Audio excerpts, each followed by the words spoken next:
Or maybe let him settle.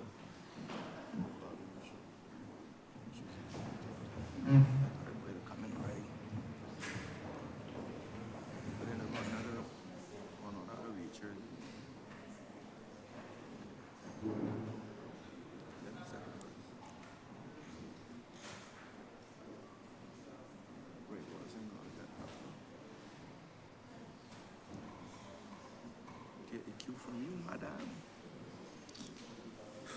You're working for this thing. I'm going. You say working for something, you're not going, but you know you're trying to do something.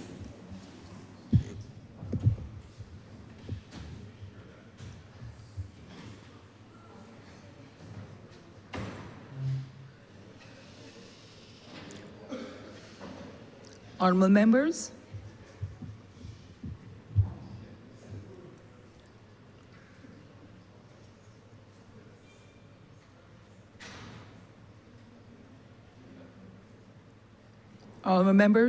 when the suspension was taken, we were discussing order number 10, and to that we shall revert. Honourable member for the City of Bridgetown. Thank you very much, Deputy Madam Speaker. Thank you very much for giving me the opportunity to make my small contribution to this very important matter before the House today.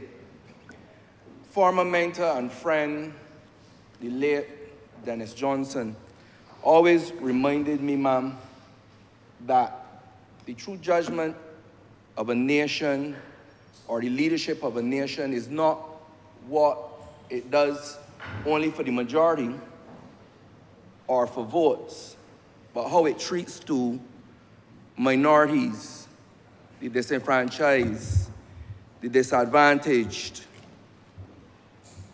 And I believe that on this occasion, I would leave it to the House, through you, ma'am, to the public, to the opposition, to the media, to not take my word for it in relation to what this administration or this government has done in relation to the most vulnerable among us. I would ask for them to do their own research and to answer their own question in relation to what this government has done in relation to the poor. I could talk about the One Family program, the work being done by the Ministry of People Empowerment, the Adopt a Family program, the various business interruption funds, the 40% increase. But don't take it from me, ma'am. I would like people to start going and see for yourself. Because as you would recognize, when you hold certain portfolios or certain places within the society, the skepticism increases. But everyone can go and look and see and read and hear and feel for oneself. One can answer his or her own question as to what this administration is doing for the most vulnerable, for single mothers, for children, for the elderly, and today for the disabled.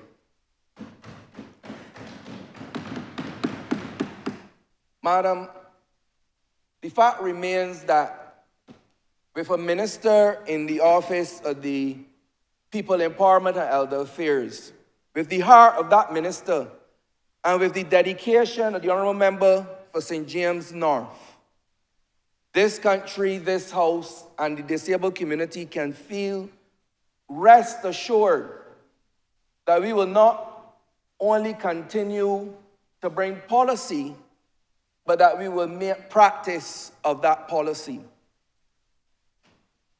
I say to the disabled community in this contribution, ma'am, I say rest assured, but don't rest on your laurels. Because a lot of work has been done, but a mighty lot more work has to be done. I've had the privilege of communicating with many persons from the community over the last few years. And one of the things I appreciate about them is that they've said to me on countless occasions how much work has been done, how much they appreciate the work that has been done, and how much they appreciate with the more work that needs to be done. And that they are prepared to be patient, they are prepared to give us the time needed. And I appreciate that. Because when you hold this post, you know that you come across a lot of people who want things done and they want them done now. And they want them done yesterday. And they want them done like abracadabra. We cannot move too slow, but we cannot do everything at once immediately as well. And that is why we must walk hand in hand with our citizens, bringing them into our confidence, helping them to understand our timelines and our challenges, and the things that will prevent us from being able to deliver 100% of the time in quick order. But the reality is that there's movement in the right direction, and there is a path forward, as we can see, with a proper policy and a proper plan and a proper set of people and some politicians and parliamentarians in here committed to taking us on that path, so that one day that community can say we've reached the mountaintop. We've gained what we've come to gain. And I must commend the persons who have been in the fight many, many years. I've seen them in the gallery, and I've seen them commenting on social media and other places, commending this work. Not self-congratulatory just here being here today, but the community honorable member for St. James North. I have heard it, I've seen it, and I've felt it, the appreciation. As I acknowledge that we have somewhere to go, last week when we started this debate, I came a little earlier, ma'am, and for me, I had a bittersweet revelation. The bitter was that even although we're debating this disability or improving the lives of persons with disability, to get some of the wheelchairs around this facility was a little difficult. So I said we got to start at home. But it won't be correct to say to start, because we already started already. So we have to improve our home. Because not only would one day persons within the community would be on these floors, but the reality is that one of us, one of these days, something could happen and we would have to be accommodated on these floors. So the work continues, ma'am, and that is the reality. The reality is we have to continue to take steps every single day in every single way to improve the lives of our people living with disabilities. The other thing I want to commend, ma'am, is I had the privilege of attending all but 2 of the public consultations and all but 1 of the outings that we had. And there's so many things that I can speak about, so many experiences that I can share with this chamber. But I would just share a few, ma'am.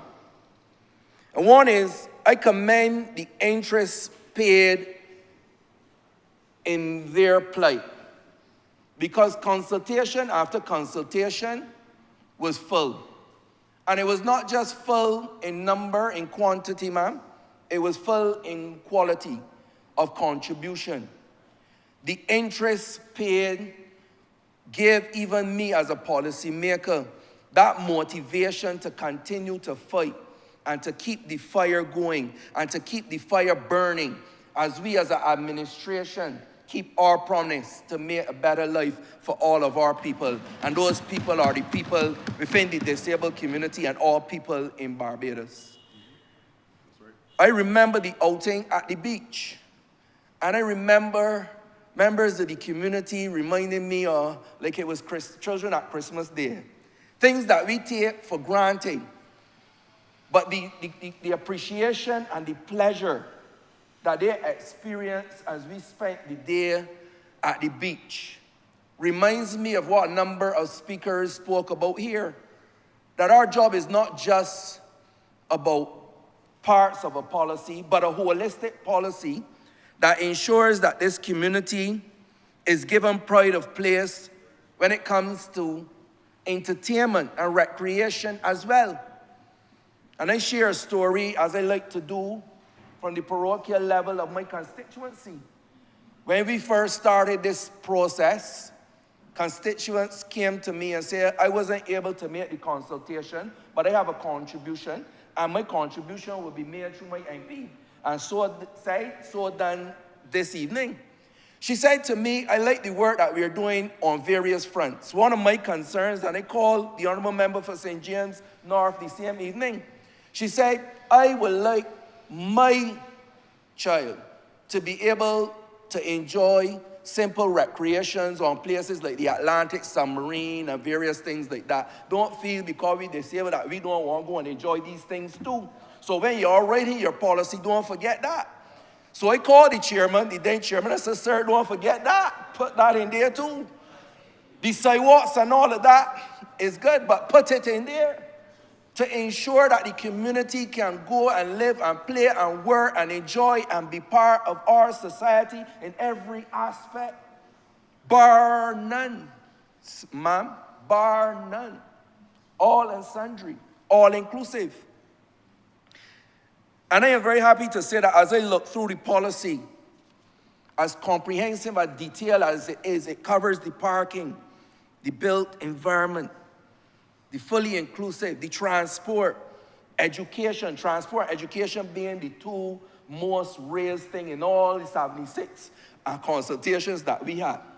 It covers that, ma'am.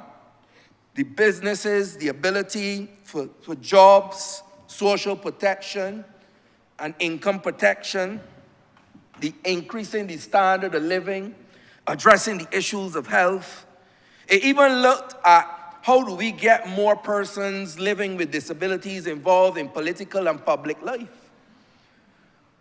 It looks at disaster mitigation and disaster management, and recently looking at this whole idea of care leave, understanding that persons sometimes have to give up work to take care, and caregivers need leave, and caregivers need care, and they need respite, and they need various things as well.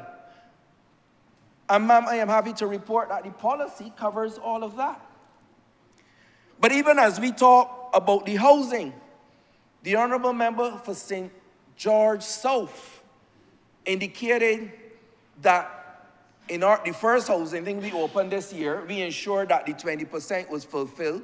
And I think one of the things the administration needs to be proud about is that even before the policy came, even before the law is passed, we made a decision, and it is not just a policy, it is a practice. And it was done, and we ensured that the disabled community got pride and place and got the keys first when it came to opening the housings in this community. So it's not just a policy on a paper, it is a practice. It is a promise made and a promise kept. And we should all be proud of that, ma'am. The other thing is, I think my colleague from Christchurch East Central last week made the comment that he was a little concerned that even as it comes to education, that sometimes we do not think that the community may be involved in other recreational activities. And I am happy to stand here today to let him know that I know personally through the Barbados Family Planning Association, because my wife is one of the facilitators, that goes to that association and teach sexual and reproductive health to the disabled community. Because when we talk about every aspect of life, we are talking about every aspect of life. So the member would be good to know and be informed that those sessions are done by the Barbados Family Planning Association, and I'm sure that their executive director, Mr. Anderson Langdon, could back me up on that.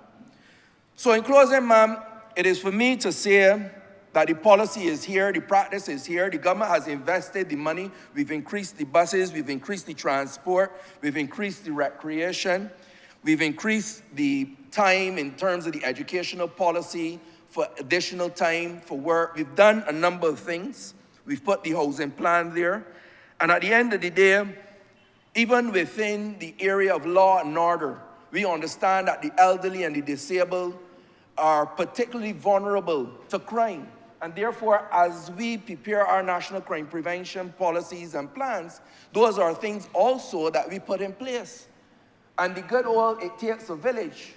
If in our community, we must know who the elderly are, we must know who the disabled are, and we must make sure that within our neighborhood washes, our community posts, our community policemen know who they are, and we can check in as community people, as neighbors, as police officers, as justice of the peace, that we make sure that we secure our neighbors and we secure that community to the best of our ability.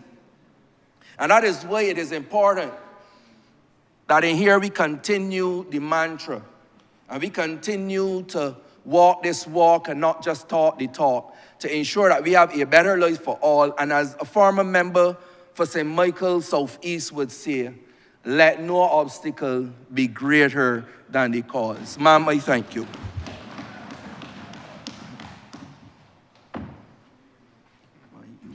I was going, Honourable Member for Christchurch West Central. Madam Deputy Speaker, I was going to acquiesce to my younger colleague, but the member of Parliament who brought this beautiful legislation allowed me to say that in the words of Tina Turner, the best. Simply the best will be the last. Simply the best will be the last. I just want to say, Madam Deputy Speaker, that I support unequivocally this policy, and to say that it is a policy that runs in concert with every single philosophy of this Barbados Labour Party. And I want to thank, first of all, the Member of Parliament for St. James North, who would have been integral in this policy, and of course, the minister, my good friend from St. Michael South, who was responsible for piloting the policy in this August chamber. I want to say that, and I want to start with the quote of another good man, none other than the former Vice President of America. Interestingly, we know what is happening tonight. Most persons already predict. But a gentleman by the name of Hubert Humphrey. I don't know if it's any lineage, but the geneticists will be able to determine that at some point in time. Hubert Humphrey, he once said that the moral test of any government is how it treats to its most vulnerable. Those in the dawn of their life.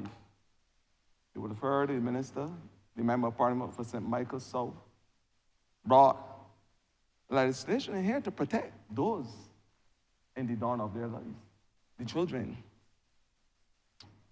And he got full marks for that.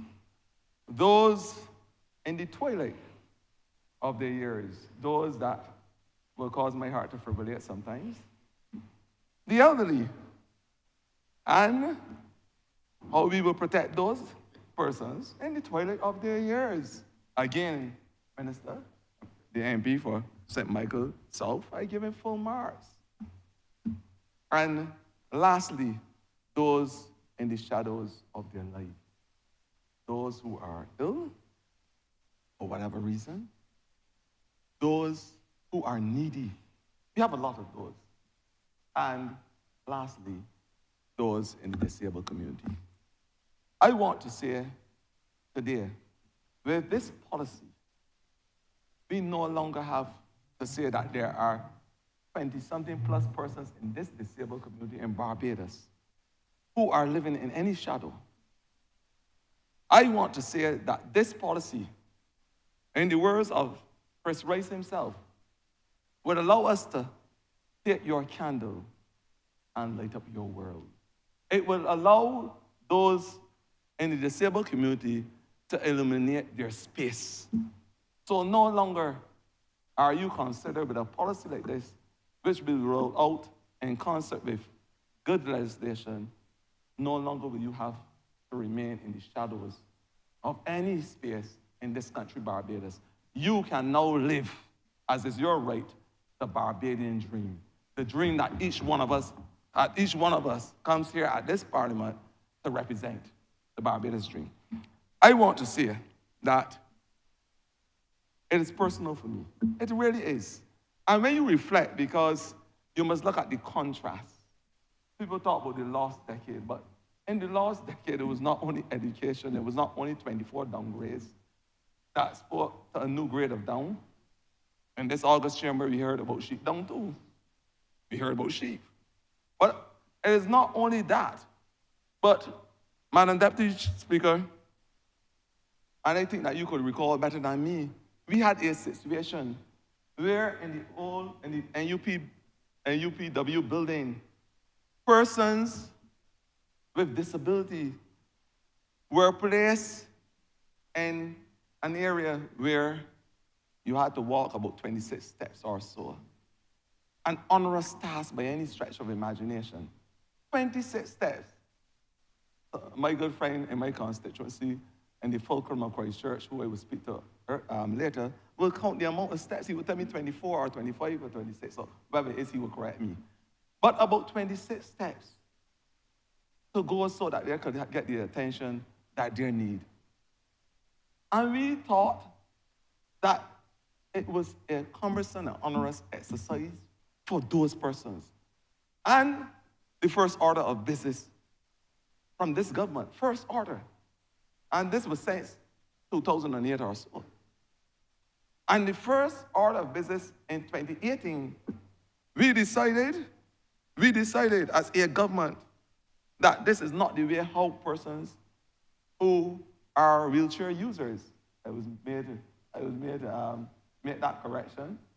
I was titillated especially to make that correction. Wheelchair users, persons who use canes, persons who use canes, persons who have other physical challenges, who were not able to access, for whatever reason, to walk and step up 26 steps. We made a decision as a government to have the facility at Maxwellton, just near to the NS building, so that these persons could be accommodated in a humane way, and so that their needs through the National Disabilities Unit, so that their needs could be satisfied. Because this is a government that responds to the needs of all persons, whether young, old, or disabled. And that is the mantra that we came to government with, a government that cares.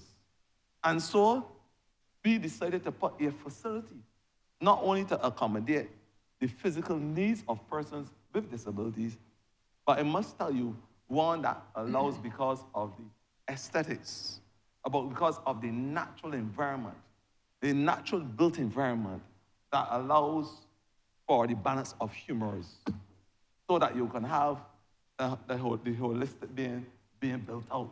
That is what we did as a government that cares. And further to that, I was asked, because persons in the community said to me, Minister, you have over 100 cleaning green sites. They know I love to deal with high numbers. You have 100 cleaning green sites.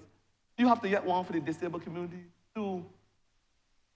And the August member who's sitting in the Hello chair, who now I will refer to as the Deputy Speaker, said to me at the time, Minister, I'm asking you to provide a cleaning green space for those persons. And I want to say today, it is one of the most beautiful cleaning green spaces for those persons with disability.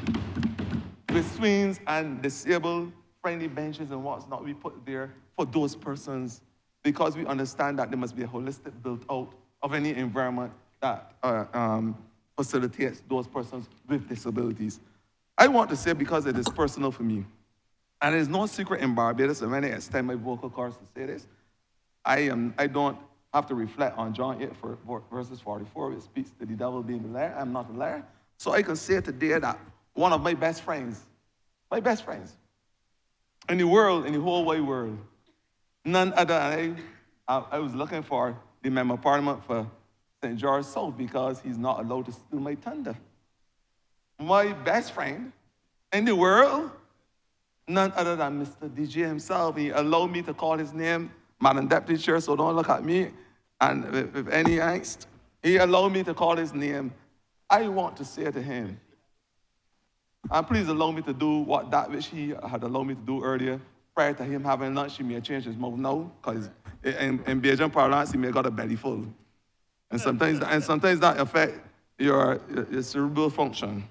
What I'm saying, Madam Deputy Speaker, when I experienced, after meeting this young gentleman, a person who is blind, Madam Deputy Chair, and the amazing things that he has done, I want to salute him. Today, I'm not singling him out because I believe that every single member of the disabled community has a special talent. It's just for us to nurture that talent and help it to grow and embrace it as part of a society that is supposed to care about one and all. And I'm just singling out him because from personal experience. I want to salute him today for not only being the six-time or whatever you call champion for the blind community in terms of calypso competition, but for making the finals, of the Piccadilly Crop competition, which is open to everybody. And I want to say that I was at the fence. The time I was breaking down the fence, I had some type of kinetic type of behavior out there. But the point of the matter is that I was proud. The entire Christchurch West Central was proud, and we are proud of Mr. DJ and his achievements thus far. But he has taught me a lot. Sometimes he brings me into a sense, a very, very false sense of security. Unfortunately, that's so. Because I often walk around him, the entire community knows, for instance, that he is my friend and he's always with me. And I'm walking with Mr. DJ himself, and most of the times, I don't believe that I'm walking with some person who's blind. He will actually tell me there's a pothole there. And it gets me to the stage where I have a sensitivity to what he's experiencing. Because he knows the pothole is there, because that is the way how his other senses work. He had a song called The Other Senses too. And they're working. And what I'm saying, the other senses allow him to know that after you take 10 steps of your house, there's a pothole there. Or there's a piece of bush there, or there's something he smells, there's a factory coming up. His other senses allow him to be able to traverse this country and do things where ordinary persons take for granted. And it allows me to understand that there must be sensitivities when we do things, when we operate within environments. When there's construction going on, reconstruction, when there are certain works being done within certain areas and in communities and whatnot, it tells me that we must inform the disabled community. Because he recognized that by having a pothole a certain area after 26 steps, that his house is 26 steps from there. So when they fill that pothole, now what will happen?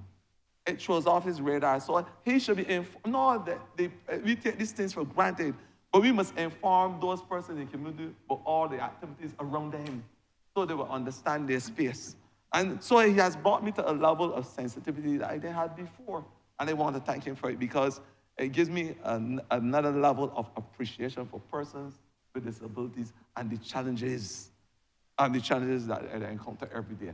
And I want to say to him and to the rest of you all, continue the fight, continue to agitate, because he is a voice. And I'm saying to Mr. DJ, and to all persons in the disabled community, continue to be the voice and the advocate for persons like yourself and those that will come after. Because I had a personal experience, because I'm hearing a lot of personal experiences today, but I had a personal experience. In 2000, I was at home fixing up some bird cages, and a nail flew when I struck with the hammer and struck me in my eye. I had emergency surgery. And the morning when I got up, I recognized that both eyes were occluded because they had dressing on both to stop the movement of eyes. And I went through a period of what you would say blindness, if you want to call it that, quote unquote, for a couple hours. It was one of the most fearful experiences in my life. I felt helpless, I must tell you. I felt shackled. I felt as vulnerable. I felt lost. All those emotions came together for me because it was a feeling that I have never experienced before. But what it told me that in a split second, a person can end up in the disabled category. In a split second, a person could add to that 21,000 or so, or 20-something thousand that we have recognized in this community in a split second. It can happen with an accident. The member of parliament spoke about his experience earlier, and he said to all and sundry that it was not because he imbibed anything, that is alcoholic or anything, so. It was an incident with a light falling from his ceiling. And that could have caused him, he said, to lose his physical abilities. It can happen to each one of us. So this policy is not a fly-by-night exercise. It called for serious detail and analysis. It called for a lot of heart. It called for a lot of soul. It speaks to the DNA of this country. When we recognize that a space that is allocated for the disabled must be used only by the persons in the disabled community, irrespective of if that space is empty or not. And that all buildings, especially providing social services, government or otherwise, should be retrofitted for persons who use wheelchairs, wheelchair users. And I tell them, Barbadians, not correct you before you're corrected by those 21 or so thousand people. Don't use wheelchair-bound, wheelchair users. I am saying that we must be able to respect the language of those persons and the sensitivity and speak to the sensitivities of those persons who operate in that space. Because today is for you, and tomorrow maybe for me, or vice versa, however you want to call it. Because, as I said just now, we do not know what is in store for us. So this is no laughing matter. This is a serious policy, and it is a policy that every single Barbadian, young, old, whoever, should embrace, because it is a policy that can affect us differently at any different aspect of our lives. I want to say, Madam Deputy Chair, in closing, that my ministry speaks about the environment. It looks invariably at how the environment has a relationship with entities.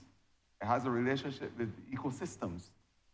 And I want to say that the disabled community and climate change is something that I have spoken to the Member of Parliament for St. Michael South.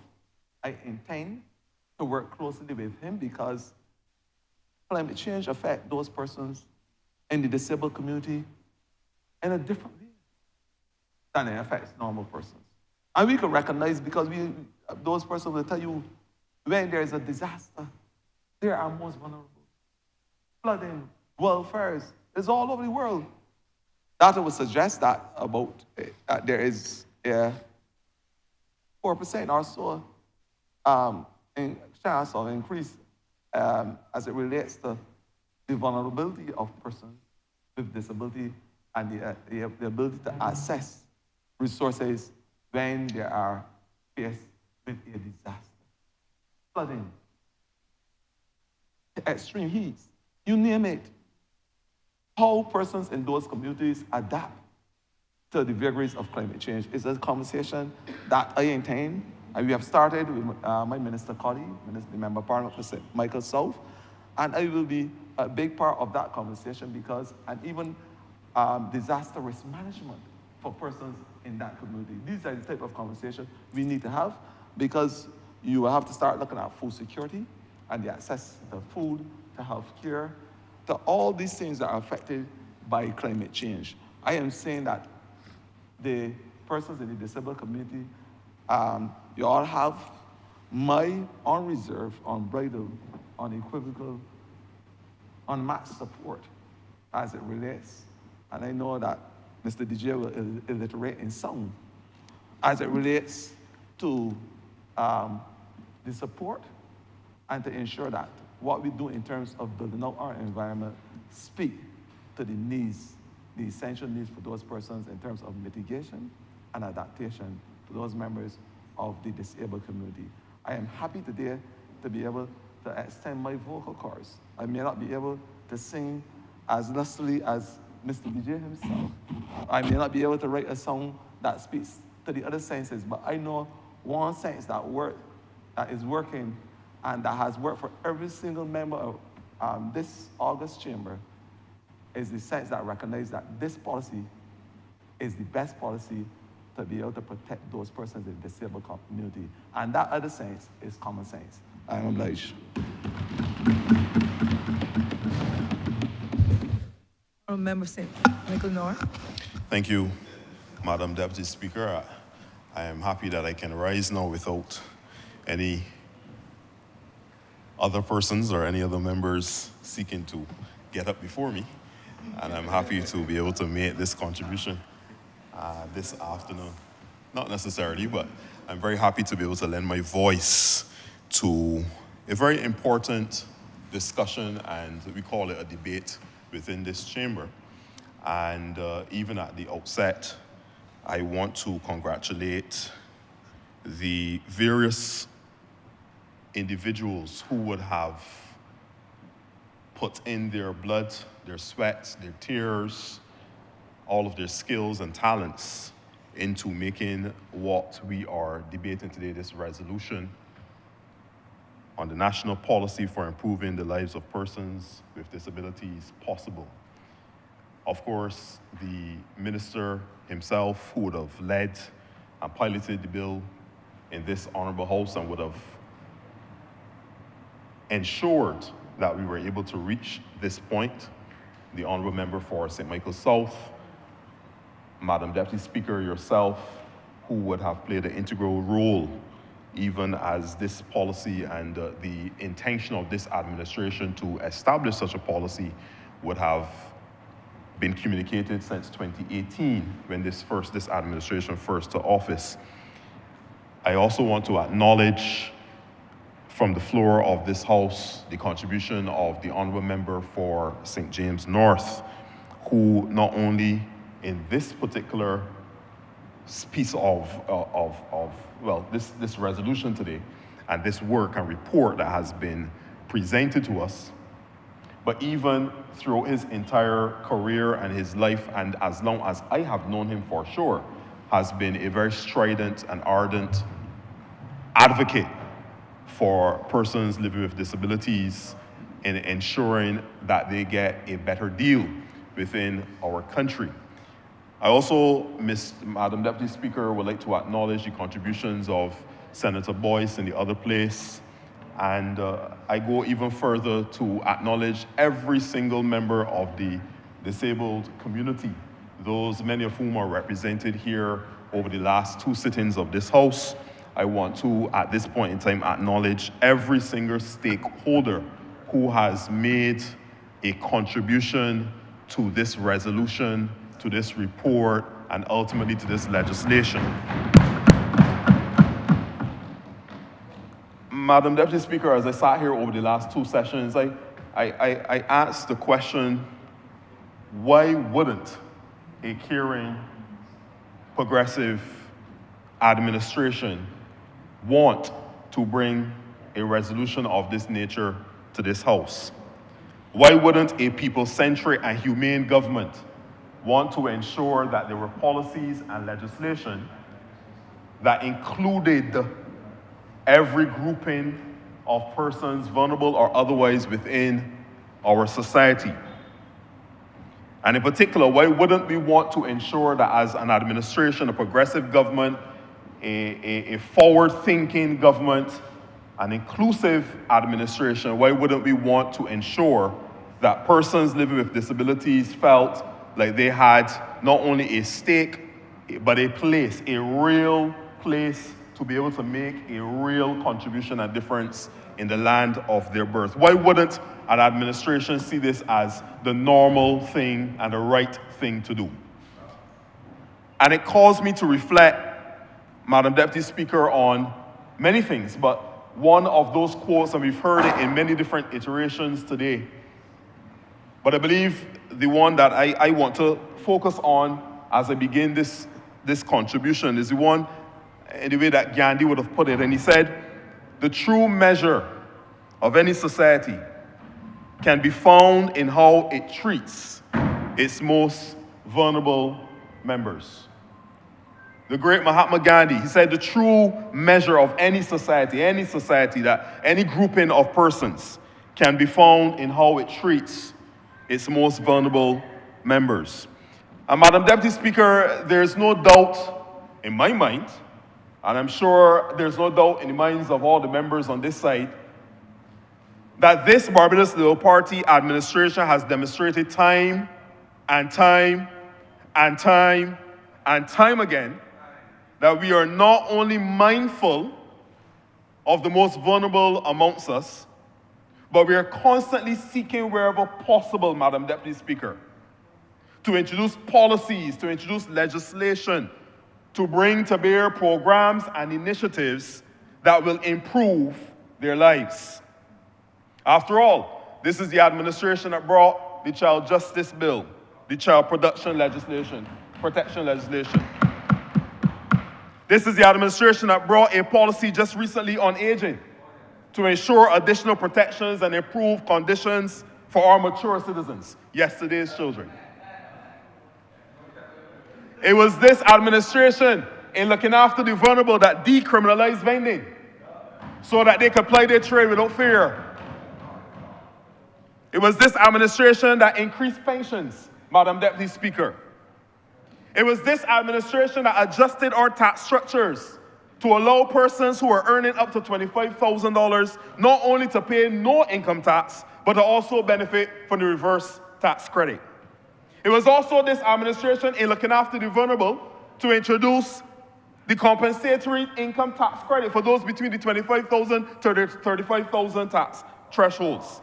It was also this administration, this caring and loving administration, Madam Deputy Speaker, that increased welfare payments by 40%. All of this, Madam Deputy Speaker, while navigating the BERT plan, the IMF-supported BERT plan. This administration has not just taught the talk, but we have walked the walk relative to taking care of the most vulnerable in our society. Time and time again. And today, we are focusing on people living with disabilities. And again, my thought was, wouldn't any caring government do this? And I'm grateful to be a part of an administration that has allowed today to come, this day to come, where we are focusing and highlighting the fact that we want to ensure that all persons within our society, whether with a disability or without a disability, to feel included and to feel to be very much a part of what we are creating, a better life for our people. Madam Deputy Speaker, I have constituents who have varying forms of disability. I mean, all of us do. You really can't avoid it. We have so many different persons with different classifications of disabilities and different challenges across the spectrums. And as a Member of Parliament, I have had to deal with some of these matters on the behalf of my constituents, try to address some of their challenges, try to advocate for them in different circumstances, to try to improve the realities that they face on a daily basis.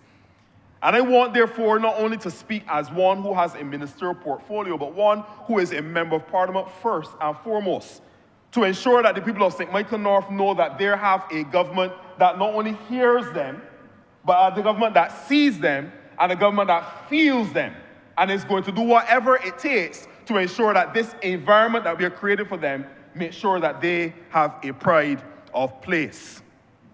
And we're working to ensure that whether it is a temporary, short-term impairment, whether it is a long-term impairment, whether it be physical, mental, intellectual, developmental, or even sensory impairment, that every person counts and every single person matters. I link this now to a broader conversation on NCDs, and as I was thinking about the connection between our persons living with disabilities and NCDs, it came to my mind that there really is no difference, because NCDs, just like disabilities, is not a respect of persons. We have heard it mentioned many times in here, Madam Deputy Speaker, that any of us right now who considered ourselves to be abled and able-bodied, in the moment of a twinkling of the eye, can find ourselves on the other side having some form of disability. In fact, Madam Deputy Speaker, the fact of just living longer, which is the reality that we're facing now in an aging and aged society, the very reality of longer lives will necessarily and can necessarily produce greater instances of disability. So we need to ensure that the currently abled, the currently disabled, and those who may become disabled all have a place within our country. It is no surprise, Madam Deputy Speaker, that therefore that the policy that informs this resolution today had almost a pride of place relative to health and wellness. It was mentioned in many different areas, many different components, across many different documents. And ultimately, we believe very strongly in the Ministry of Health and Wellness that every citizen has a right to quality health care. Every citizen has a right to quality health care within this land of their birth. It continues to therefore be a goal of the senior minister in the other place and myself within the ministry, and I dare say the entire leadership of the Ministry of Health and Wellness, to ensure that we create an equitable system, an equitable, inclusive healthcare system that gives each and every one of our citizens that right to quality healthcare. And Madam Deputy Speaker, as I say that, I need to address something that is aligned with that. On a daily basis, you will listen to the various call-in programs and sometimes read the newspaper as well, the various media houses, etc. You would read and you would listen, and you would hear persons across the spectrum of our country raising concerns about the healthcare, the state of healthcare in Barbados. And typically, the concerns would usually center upon the Queen Elizabeth Hospital and the accident and emergency in particular. But usually, they would talk about it within the context of a healthcare system that is in shambles and that is collapsing and that is not working and is not functioning. And whilst, Madam Deputy Speaker, I will be the first to admit that there are several challenges within our healthcare network and our system that need to be addressed. There's no doubt about that. I would also be equally the first to celebrate the hardworking men and women across the length and breadth of our healthcare system who are making tremendous contributions and saving lives on a daily basis and providing exceptional health care to the men and women and children of this country, of ours. So whilst we acknowledge that there are challenges, whilst we acknowledge that there is a significant need for improvement, especially as it relates to those who live with disabilities, and all vulnerable groups for that matter, I want to be able today on this floor to say that I must defend and I must speak highly of the many women and men who go forward every single day to make a tremendous contribution and to serve the people of our country in our healthcare system, healing the sick, taking care of the young, taking care of the indigent, taking care of every one of us. All of us at some point in time may have to interface with our healthcare system, whether it be at the Queen Elizabeth Hospital, whether it be at polyclinic, whether it even be at our private physician. And there are many people across this island who go to work every single day, well, whether they feel to or not, and they make their presence felt in delivering excellent and exceptional health care to our people. So let me provide some context on that note. The Queen Elizabeth Hospital is one cog, one part, one element, one component of a wider healthcare system that by all stretches of the imagination is functioning within our country. And I have some figures relative to utilization. Over the last 5 years, Madam Deputy Speaker, at the Queen Elizabeth Hospital, we have had over 78,000 people who have been admitted at the Queen Elizabeth Hospital. In 5 years, 78,000 people, Madam Deputy Speaker, have received services at our Queen Elizabeth Hospital. Outpatient visits, persons who go in and out to receive various medical services. 448,000 people, Madam Deputy Speaker, have received services from our Queen Elizabeth Hospital over the last 5 years. That shows the tremendous utilization that takes place within that one institution. Tremendous levels of utilization. In fact, even as it comes from a budgetary perspective, Madam Deputy Speaker, the Ministry of Health and Wellness receives the second largest vote, which speaks to prioritization, which speaks to the amount of expenditure that the government is utilizing the revenues received to be able to ensure and shore up our healthcare delivery within our country. I move on because, as I said, the Queen Elizabeth is one aspect, but we go to the polyclinics as well, which would be our primary healthcare facilities. And over the last 5 years, we've had 1.5 million approximately visits to our polyclinics across the length and breadth of our country. In 5 years, 1.5 million utilizations of our polyclinic. I don't therefore subscribe to the view that our healthcare system is in shambles. 1.5 million visits, persons supported, that's persons who went there for diabetes and the treatment thereof. That's persons who went there with even the simplest of issues, a wound that needed to be dressed. That's persons that went there because they were having respiratory issues. Persons that went there because they had circulatory issues.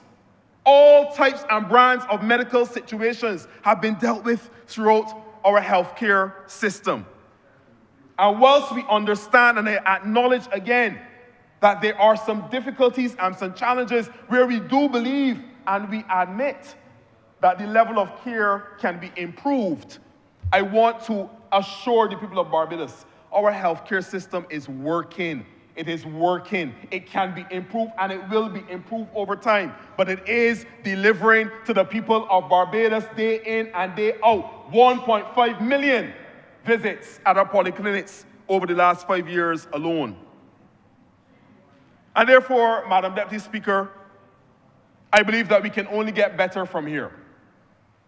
And specifically as it relates to the healthcare services that we provide to persons living with disabilities. I would like to share that we have allocated just over $40 million in our current year's budget.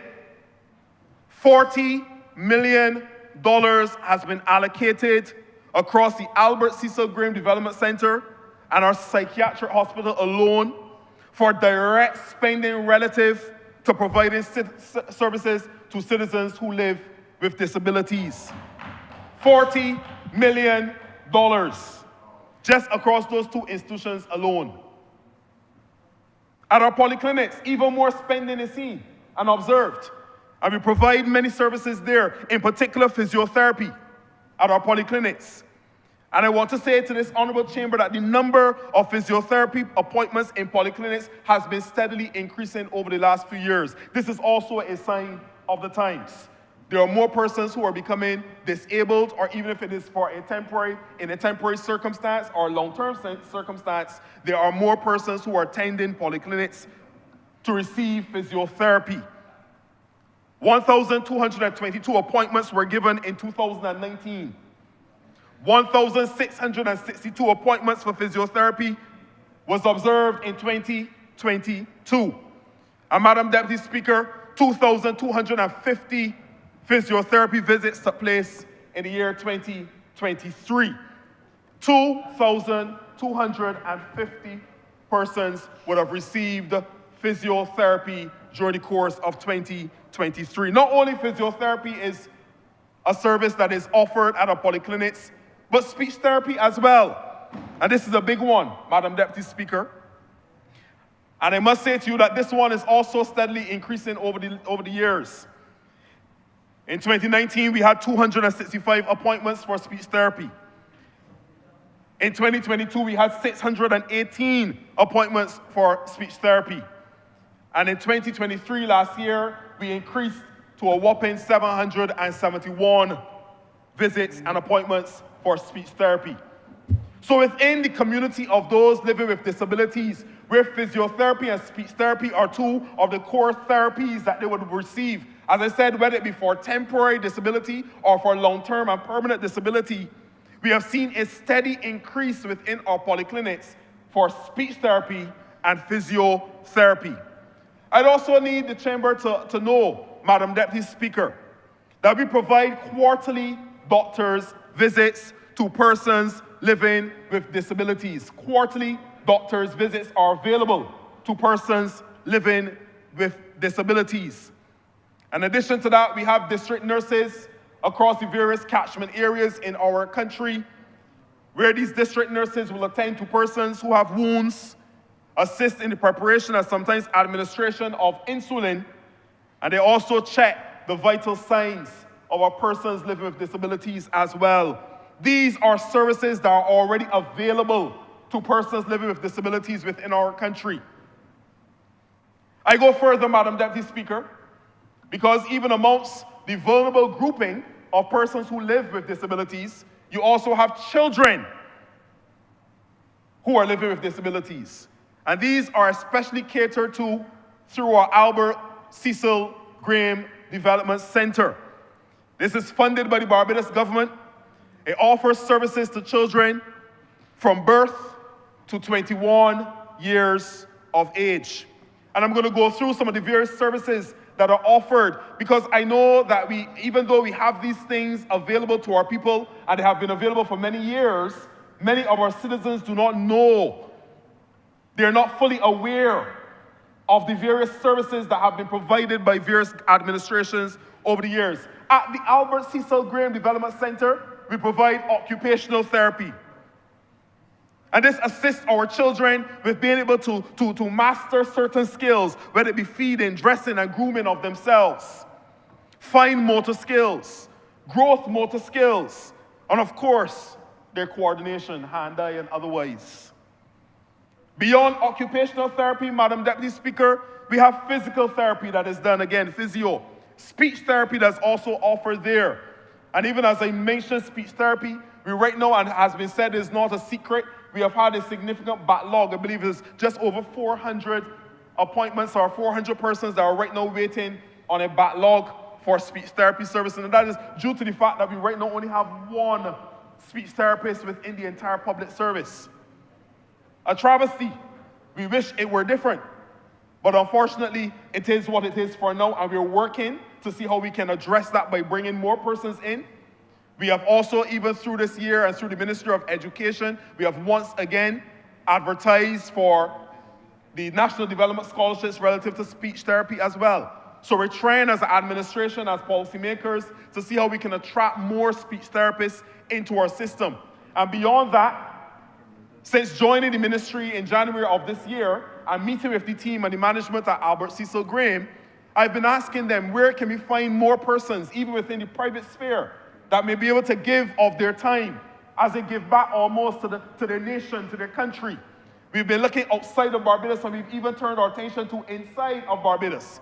And just recently we had conversations, I would say very fruitful and productive conversations, with the private speech therapists in Barbados. And some of them have favorably responded to the request that has been made of them to give consideration to bringing themselves, to giving of themselves and giving some of their services and hours, even if it was in a consultancy capacity or in a sessional capacity, and in some cases for free, to be able to provide hours where that more of these individuals who are right now sitting on that backlog can be seen, can be assessed, can be evaluated, and can receive speech therapy in our country. Madam Deputy Speaker.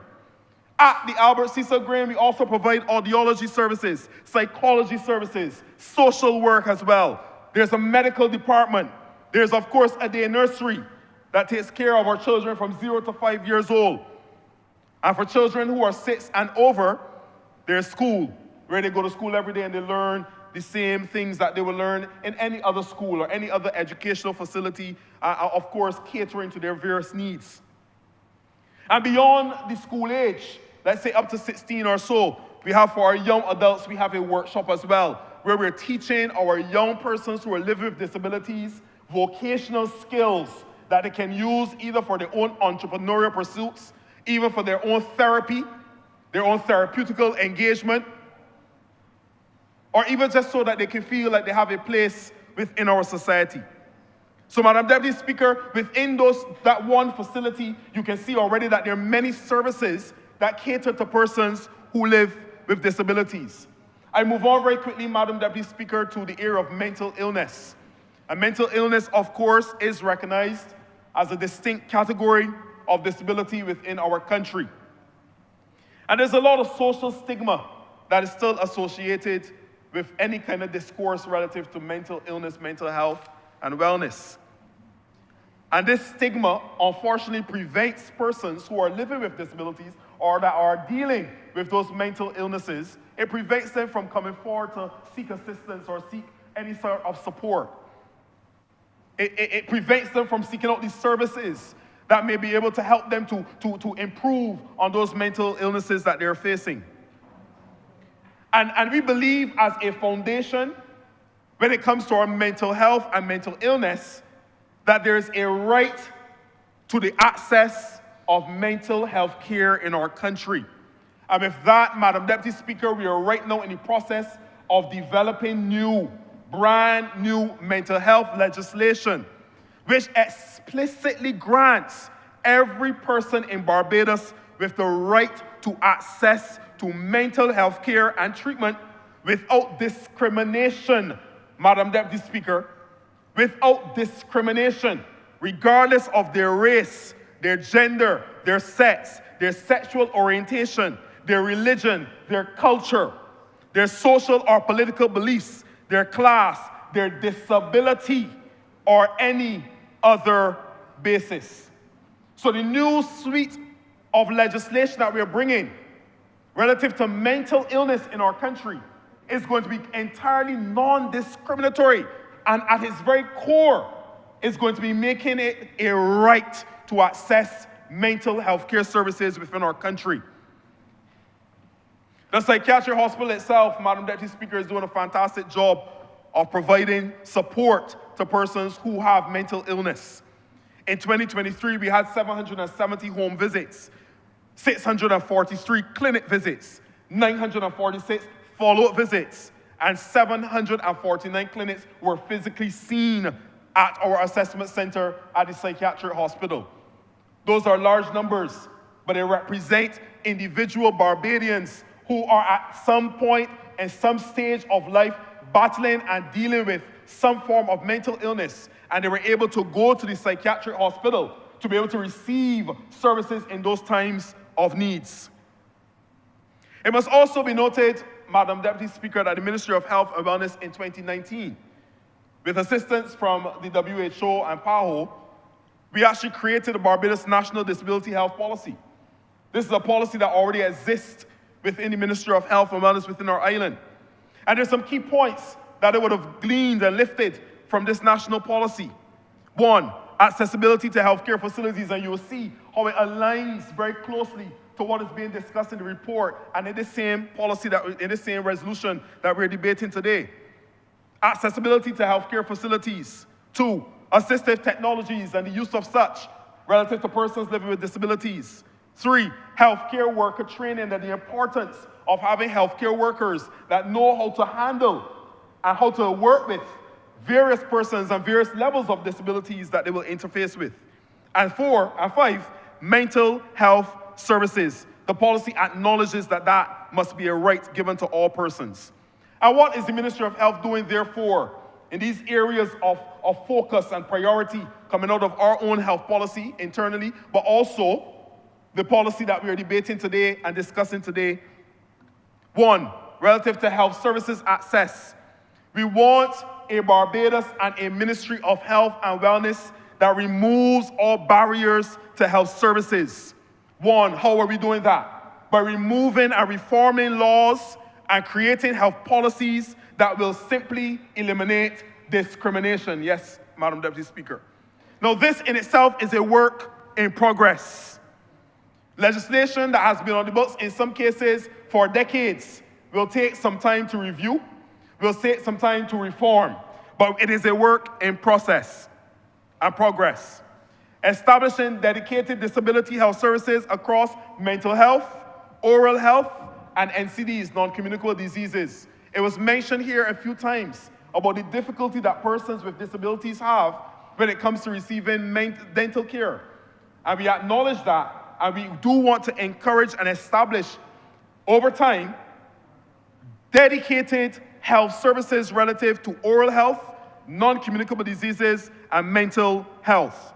I will say right now, as services that already exist, we do provide dental care free of cost for minors in our country. And when it comes to adults, we do provide extractions to them free of cost.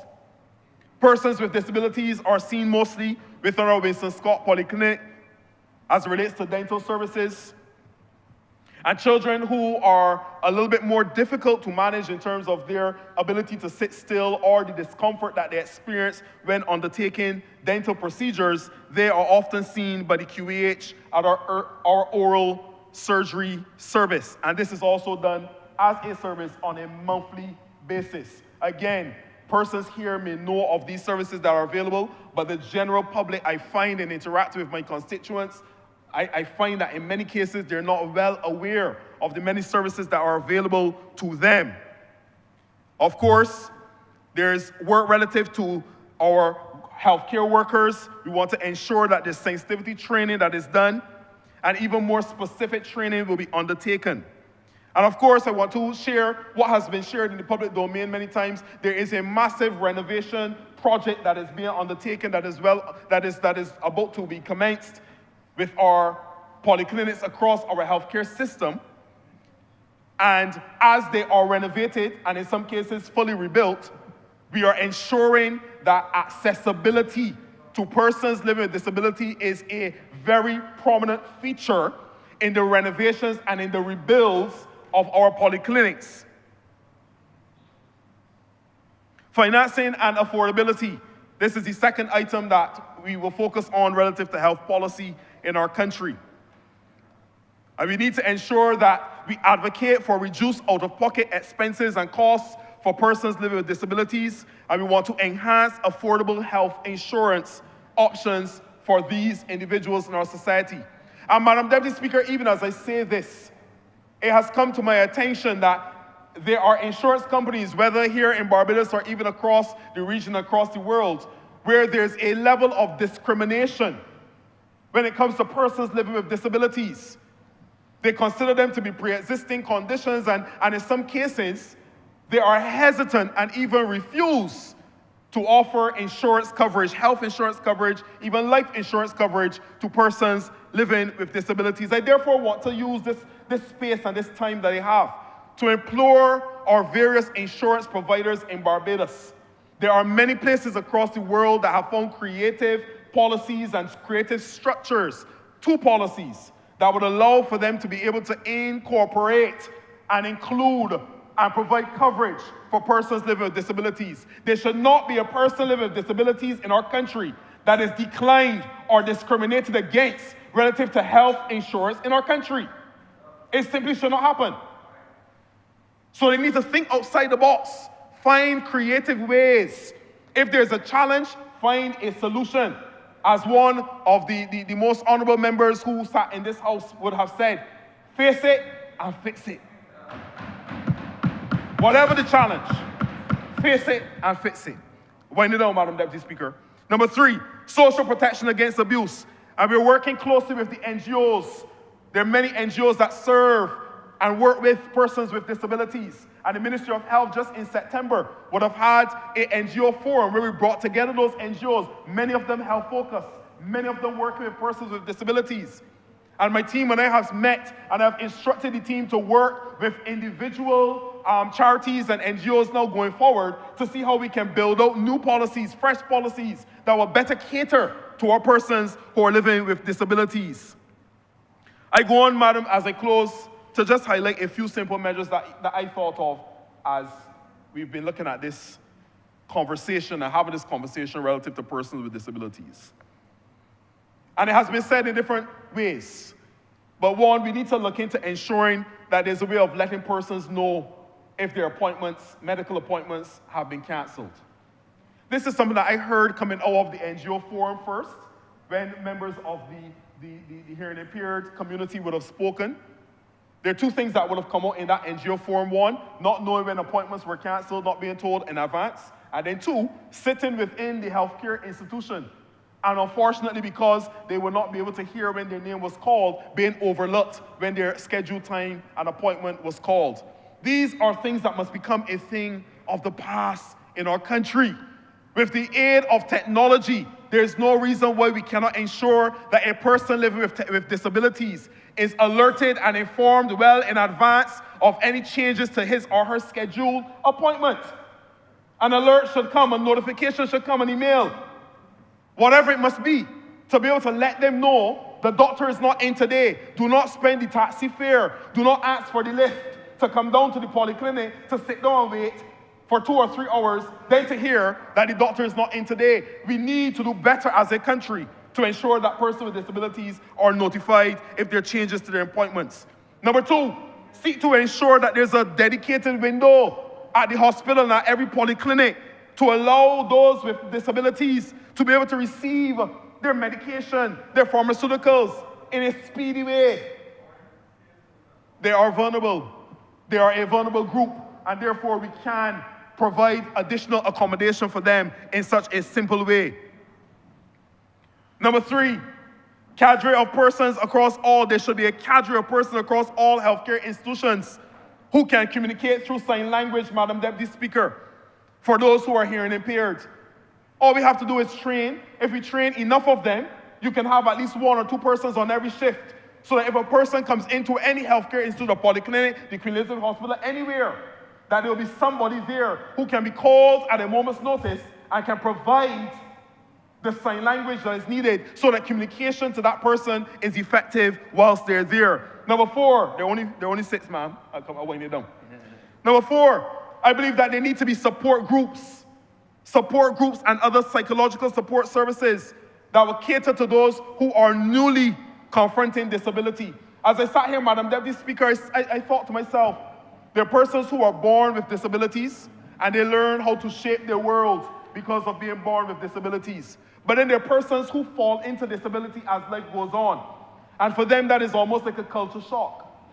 We must be able to provide as a government and as a caring administration, outside of policy, outside of legislation, we must provide support groups and other psychological support for persons who are newly encountering and confronting any form of disability. Number 5, as we look at accessibility and the question thereof, we need to ensure that all signage is disabled friendly. Signs should cater to the various stages and categories of visual impairment, height considerations for those who utilize wheelchairs and other mobility devices, audible signs, Madam Deputy Speaker, and equipment for those who are hearing impaired. So not just that we are putting in ramps or we're putting in the cutoffs or the cutouts so that persons can smoothly use their mobility devices across the platforms of Bridgetown, for example. But we need to ensure that signage, wherever it is found, also incorporates and is mindful of persons who are living with disabilities. And lastly, Madam Deputy Speaker, we generally need to cater to the entire life cycle of persons living with disabilities. As I sat in my ministry and met with the team, the management team at the Albert Cecil Graham Development Center, realizing that that agency caters to persons with disabilities up to 21. I asked the management team in one of my management meetings with them, what happens to persons after 21? And Madam Deputy Speaker, the silence was deafening. There's simply too many gaps within our current healthcare infrastructure that does not cater to the entire life cycle of persons who are living with disabilities. Yes, we cater to the children, which is good, but after 21 and all the way up to 100 years old and plus, we need to ensure that we have a fair, inclusive policy and system, healthcare and otherwise, socially and otherwise, educationally and otherwise, that takes care to the entire whole life cycle of persons who are living with disabilities, Madam Deputy Speaker. So, ma'am, with that, I give my unwavering and unswerving support to this policy. I believe it is not only important for persons who live with disabilities, but I believe that as an entire society, a caring, loving society, progressive and people-centric society, that we should all give our full support to policies such as this. And I thank you and I'm obliged to you, Madam Deputy Speaker. You're most welcome. Honourable Member, the Michael South Central. Thank you, Madam Deputy Speaker. I rise to add just a few thoughts to this debate on this very important policy. It is quite an interesting place to come in the debate. Having had 2 sessions of all the colleagues who spoke before me on all of the very important aspects of this policy. And many who spoke before me had personal stories. And it's good that we have personal stories. I have 1 or 2. But before I share my story and what really resonates about this work that colleagues have been so engaged in, I think one of the very important things about this policy work and any policy work in which we engage is that it makes visible, and it has to make visible, the issues that we have to confront as policymakers, whether we have been personally affected by an issue or not. So it is important to share these stories, and I'm glad that we represent in this honorable place people who have not held ourselves apart from certain experiences. But the very, very important thing, the commitment that we make as policymakers, as we draft policy and then enact legislation and then enact practice, because as the Honourable Prime Minister, the Honourable Member for St. Michael North East said in her intervention, it has to cascade down into the things that we actually do. But as we do that, the point of this policy work and the reason that it's so important to have cohesion across this work, across the child protection legislation, the population policy, and so on, is that we cannot have a society and a system of governance where it has to depend on what we have personally experienced. We have to make this work automatic so that the people who come after us find embedded in our expectations of them, our collective expectations of them, care and consideration and appropriate policy for all of us. Madam Deputy, I grew up with a mother who is something else. She used to work at Thelma Vaughan Memorial Home for some time as a caregiver. And my mother has this philosophy that we have to share, not just as the 3 girls in the house, we have to share with everybody. I remember, Madam Deputy, coming home from school one day, and I don't seek to make light of this, but this is a fact. I opened the side door, and I heard a voice that was strange. And I looked by the cabinet, you know the cabinet you just keep all the glassware that you're not supposed to drink from?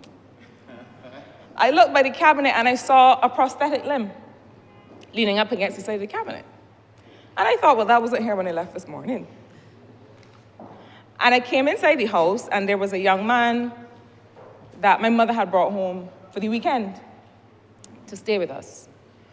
And, you know, the thing about growing up in my house was that you never knew what you were going to come home to in the evening. I remember there was a young woman in my community. I smiled because I saw her just recently, and her kids are old now, and time passes, Madam Deputy. But there's a young woman who became pregnant as a teenager, and she didn't have a good experience with her family. And one day, again, come home from school, and she's home by me. And her things are packed up in what used to be where my things went. And I think the philosophy that my mother had was, you don't get to separate yourself from the way that people have to live. You gotta share, but it wasn't just sharing it with us. And we did not grow up with much at all. And there was a part of me that used to wonder, growing up in a working class family, there are times that, and I'm sure we probably articulated, my mother would say, okay, well, you're gonna get a little bit less to eat now, or you're gonna get a little bit less to eat this evening, but you ain't gonna starve, right? Because for her, and it wasn't even something she said to us, it was just something that she showed us. And she was so proud of that young man. His name was Anthony, he has since passed. But she was so proud of all he was able to do with his disability. He was a great cook. He loved music. He used to write music and sing. And we would come home with our accomplishments and she would say, yeah, but let me tell you about Anthony. Let me tell you what he did today, because for you all, I expect that. But for this young man who is so challenged, I feel extra special and extra happy when he achieves. And so I'm fortunate that that's the experience that my mother created for us. I think that this policy is important in acknowledging that this work is a conversation, a constant conversation, because a lot of what has to be done, it's not government that will literally execute it. It is businesses, it is community groups, it is households, it is individuals. And whether we help people who need it in a moment, whether we, in the way that we organize our lives and our business and the work that we do, acknowledge that there are people with different levels of capacity in every way. I was reviewing some of the measures that this government has enacted in support of people living with disabilities. And I'll go through them some of them very quickly. Many of them have been mentioned before, but I'm coming to a point. In the budget speech of this year, the Honourable Prime Minister, the member for St. Michael Northeast, announced some measures. A 75% tax credit for educational and life skills facilities for people with special needs, a 50% tax credit for centers for gifted people, a 50% tax credit for development of elder care facilities and hospices. And then she also mentioned in her own intervention the expansion of the category of disability to include some that we hadn't previously included, and also to include children having 50% of what would be the non-contributory amount. But as I was going through them, I stopped to consider the introduction of centers for gifted people.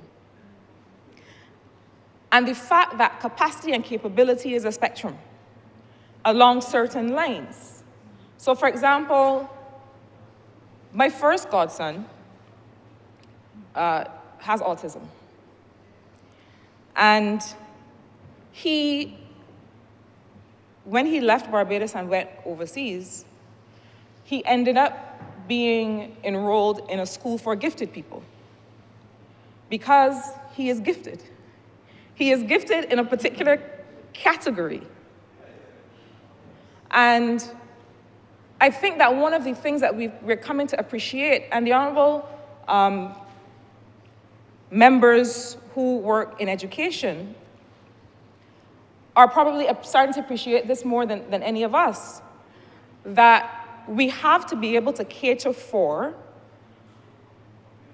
different levels of capacity that are considered average, other than average, above average.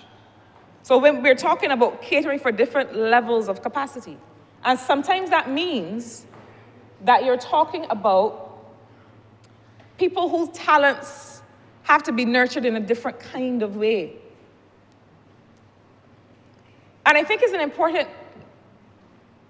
thing to acknowledge, because often we think that what we are speaking to is individuals who somehow have gaps, what we consider gaps. We don't often think about individuals who have greater capacity than most of us. And so I think that one of the areas in which this policy will become very relevant is with respect to how do we enable all the different categories of gifts and how they present. Interestingly, my godson's stepfather is a wheelchair user.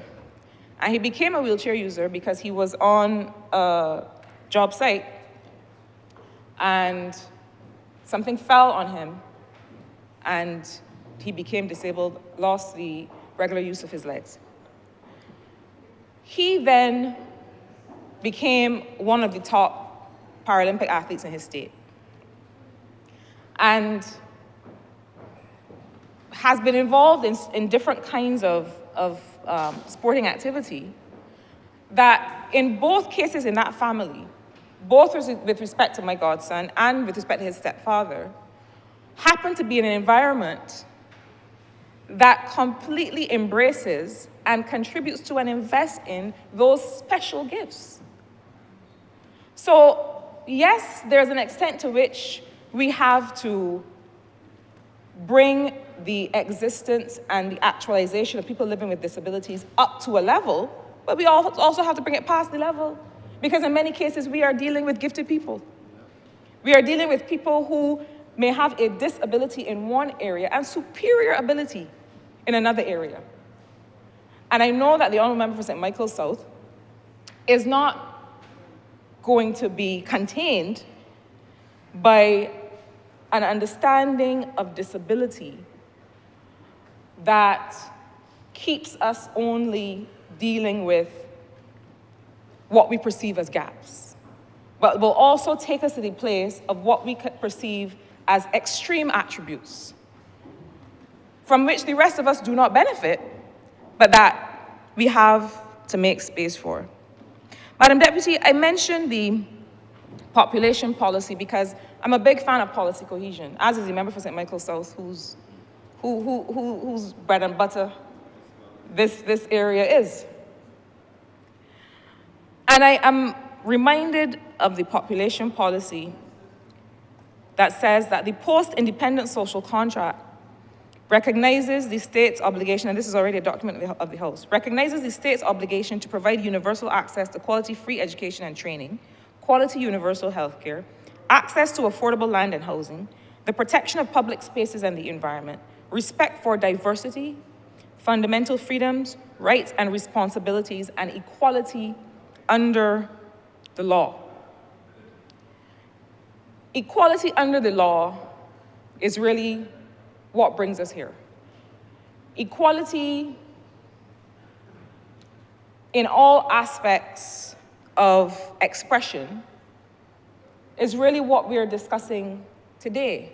And so while it is important that we have this policy on people living with disabilities, it is also important that we bring that equality conversation to all of the work that we do, including in the population policy. And Madam Deputy Speaker, including in something that we all met to discuss again yesterday, which is Mission Barbados and the 6 missions to which we agreed.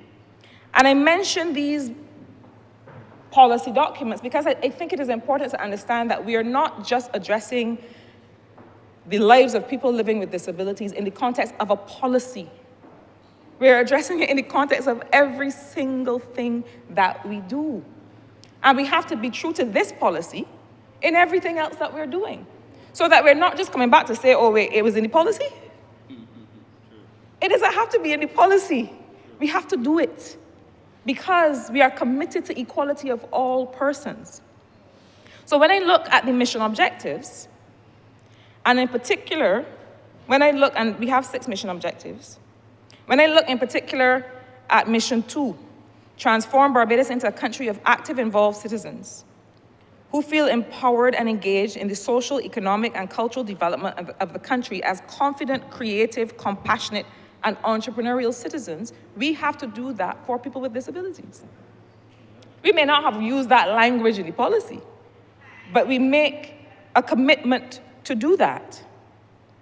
When we say that at Mission 4, is to create a society that prioritizes wellness and happiness, improve public health and safety, reduce non-communicable diseases. We are talking about bringing that as well, and especially to people living with disabilities.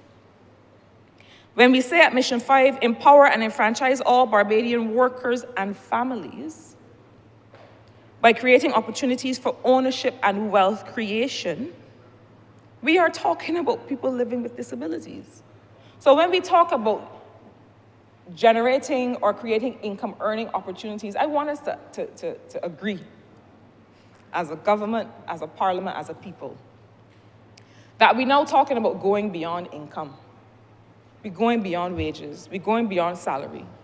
We have to be able to create intergenerational wealth for people.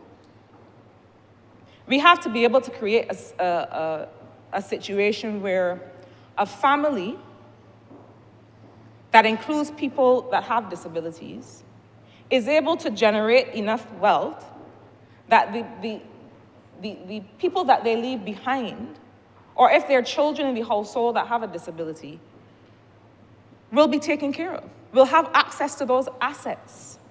So that this conversation that we're having here is about how do we apply these principles and these categories of activity to everything else that we're doing. So, Madam Deputy, for that reason, I want to then come to Mission 6. Transform Barbados to be a high-functioning, resilient society with seamless access to services and meaningful digital inclusion for all Barbadians. Madam Deputy, I've been having some conversations recently with some groups who are very interested, groups of people living with disabilities, who are very interested in this technology conversation, who are very interested in getting access to devices, getting access to hardware, but beyond that, being able to create a business, generate income and wealth from technology. It is really quite naturally one of the areas that aligns well with many people living with the kinds of physical disabilities that we see every day in Barbados. Because in many cases, it reduces the need to be able to move from point A to point B in order to carry out a task or to do your work. And that work can often be done in a very comfortable and safe environment. And so that if that individual chooses to leave, it might be for other reasons like recreation and so on, but that you do not have to leave in order to earn an income.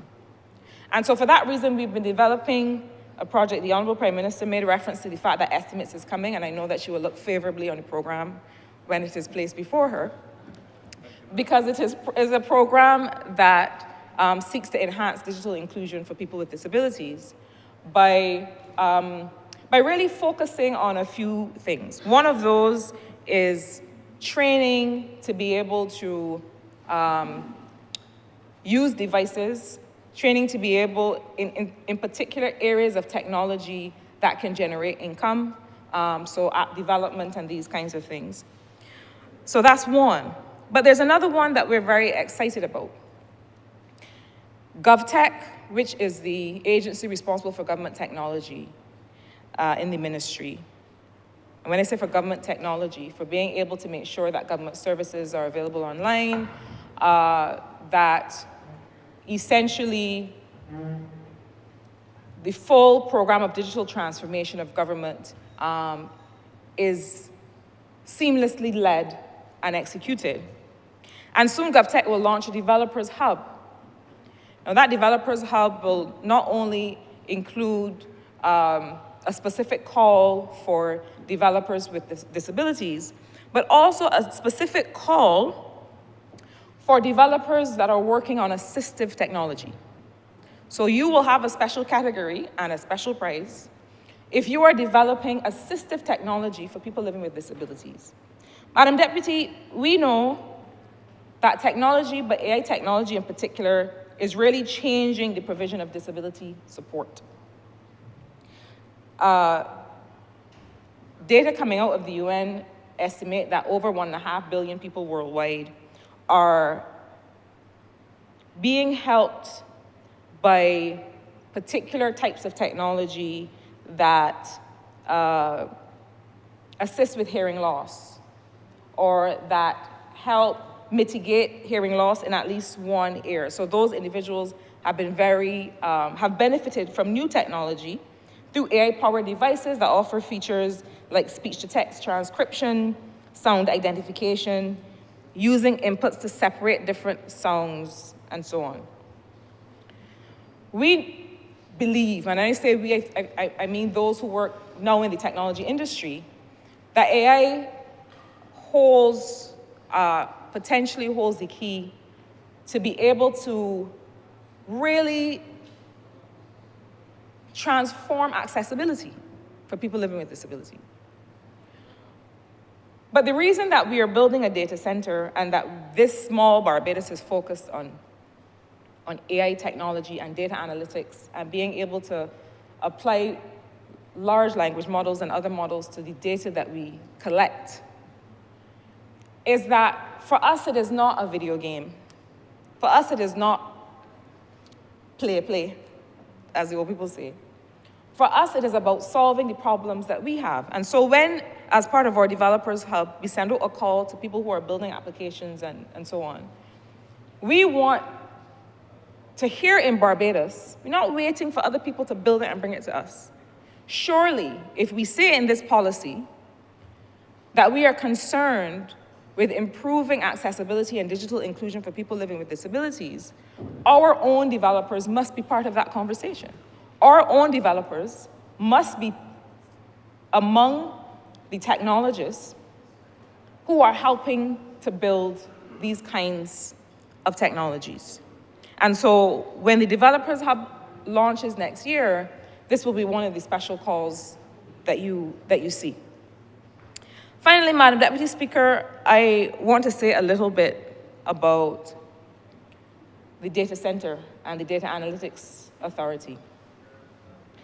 The truth is that there's a lot that we do not know and understand about many categories of disability. Often when we collect information, we ask some people living with disabilities to fit into a box and to tick something and say, well, I have this or that or that. And if you don't fit into this or that, well, we don't know much about you. So a lot of the work that we intend to do as part of the Data Analytics Authority, and the honourable member in the other place who's responsible for economic affairs is sharing that task with me, is to be able to use different kinds of information that is shared in different places by people living with disabilities, to be able to build a better profile of what we need to respond to and what we need to support. One of the things that this policy speaks to, and the population policy speaks to, and others, is that we're talking about a few things here when we talk about different populations of people. It is actualization. So how are people really living their full selves and their full lives? And it's also about care. And we have to invest equally in both. There used to be a time when people in Barbados thought that people with disabilities only needed care. That when you're talking about disability, you're talking only about care. But the truth is that, well, we don't only need care. People, human beings, have all kinds of needs. And I'll leave the sociologists and social policy people to talk about hierarchy of needs and all that. But we know, because we live the experience, we know what we need. We know, and that's why we talk in the mission framework about the idea of happiness, of prosperity. So this policy goes beyond care, although it does invest in care, to go to actualization and ensuring that we support people's productive capacities in every way. That's a challenge. It is a challenge. I mean, this government has, I dare say, gone much further than any other in being able to make visible, to take measures, and to really get on the path that will take us there. We can't say, okay, well, we've done this. Good. All right. Everybody have a good night. Work now start. I take this policy and the people whom I serve in this role as a challenge to deliver in the sectors in which I work. Industrial policy, in particular, is one of those. You know, we had a lot of conversation this week about what is the kind of incentive framework that will bring about the kind of country that we want. And that's one of the reasons that we've seen, for example, these tax credits and other incentives that you see. But we have to do more than that. We have to make sure that when we set out an industrial policy, as the Ministry of Industry is doing now, that the groups that we have to specially consider are not added as an afterthought. That we make sure that we are positively considering and executing a policy and a set of strategies that are going to mean that all of us are able to benefit and to see the value of the missions that we have set. The member who spoke before me talked about the life cycle of people living with disabilities, but beyond that, and I know that the Ministry of People Empowerment does have a life cycle approach to social protection. And if you have a life cycle approach to social protection, it means that being able to respond to and serve people with disabilities is part of your life cycle approach as well. Because in many ways, potentially having a disability is a part of that life cycle, and it can happen at any point. And the point is in designing policy to be able to make sure that you have an automatic safety net and a set of policies that respond to any one of us being in that position at any point. I talked about how we all have stories, and I also talked about the importance of not needing a story. But we all have them, and perhaps that keeps us humble. In 2015, I got Zika. And I thought, well, this was easy. I had a couple weeks of feeling a bit low, and then I thought that was over. One Sunday afternoon, I was at home alone, and I got up to go and grab the phone from somewhere or something. And I realized that I was walking and my left leg was not following me. And because I'm one of those Google search, self-diagnosing doctors, I knew immediately what it was. I knew that it was a neuritis that was an aftermath of Zika, and that it was potentially going to evolve into something called Guillain-Barré syndrome, which in many cases causes paralysis. Immediately, I started to think. You know, I'm running to the phone, I'm thinking, okay, I have a neurologist number on my phone, I'm gonna call him, because I know it moves quickly, and it did. But immediately I started thinking of the changes that I would need to make to my life. I thought, okay, I've seen this, I've read about this. People end up being wheelchair users for a certain amount of time. There's this level of amount of physiotherapy, there's this. And I started immediately thinking about, well, what is there around me that supports that? What do I have to do? How will my life change? And it was such a surreal moment because most people who know me know that I have dogs to whom I'm very attached. And one of my dogs saw the very strange reaction that my body was making, and she ran behind me, and she is over 100 pounds, and she used her weight to hold me up because she saw that I was about to fall. And I just started thinking, oh my goodness, well, who's gonna care for this, and who's gonna care for that, and who's gonna look after? And, you know, it was so immediate the reality of potentially having a period of time or a part of your life with a disability. But what you start to do is you start to think about what is there around you that can enable the life that you want to live. And this policy is here because any of us could easily have that story, but we shouldn't have to have that story. We shouldn't have to have that story. I suppose the thing that I feel more grateful for, other than the experience with Zika, is the earlier experience that my mother gave us. I feel more grateful for that. Because I think that experience was about everyday integration among each other. We live our lives together. And as we live our lives together, if we want to build a society based on solidarity, that's all this is about. This is not about getting any special kudos for caring for our neighbors. This is about doing what we have to do to take care of all of us. This is us. I am because you are.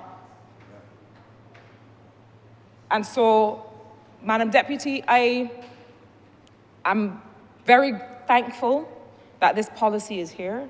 I salute the teams of individuals from the community of people living with disabilities, the minister, the member for St. Michael South, the member for St. James North, the member for the city of Bridgetown, you, Madam Deputy Speaker, who initiated this work.